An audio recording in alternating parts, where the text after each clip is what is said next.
انا متاكد ان مفيش ديزاينر مش بيحس بكده. هحكي لكم حكايه صغيره. انا بقالي 3 سنين شغال اونلاين من البيت، فيعني قررت من كام يوم ان انا اخرج مع صحابي القدام اللي شغالين في نفس المجال بتاعي. كنا بنتكلم عادي في الشغل ومين عمل ايه، فكان في واحد فيهم كده كل شويه بيتكلم عن الشغل وبيتكلم عن حاجات كده وترتني جدا، وهقول لكم ليه وترتني بعدين يعني. المهم رجعت البيت وفتحت لينكد ان. الناس عامله شغل جبار في لينكد ان، كلهم مسافرين، كلهم جامدين، كلهم بيتعلموا حاجات جديده، وكلهم بيترقوا في شغلهم.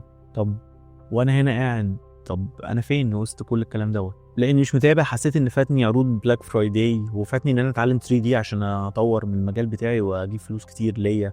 وازاي في فرصه رهيبه ان في موقع بينزل 90% خصم على لمده يوم واحد، وازاي طبعا ما سافرتش اشتغل في اي دوله من الخليج او بره. قعدت افكر كتير قوي ودماغي قعدت تلف. بصراحه اليوم ده ما عرفتش انام، بس فجاه كده فكرت، هو انا مش كنت تمام قبل ما اقابل الناس دي؟ مش انا بقالي 3 سنين شغال اونلاين ومبسوط والدنيا تمام؟ ليه دلوقتي حاسس ان في حاجه غلط؟ المشكله مش في الفرص ولا في الخصومات ولا حتى دبي ودول الخليج. المشكله في حاجه اسمها فومو، الخوف من فوات الفرصه. احنا ساعات بننسى ان اللي عندنا دلوقتي من 3 سنين كنا مخططين له وكان نفسنا فيه وكان هدفنا من زمان. عشان كده انا جاي اقول لك اطمن، الفرص موجوده طول الوقت، بس لو كل مره هفضل اجري واقارن نفسي بغيري واقول الفرصه دي هتضيع، مش هعرف اركز في اللي انا بعمله. طب ايه الحل؟ اركز على رحلتي المختلفه عن غيري، وافتكر ان اللي فاتك مش دايما مناسب ليك.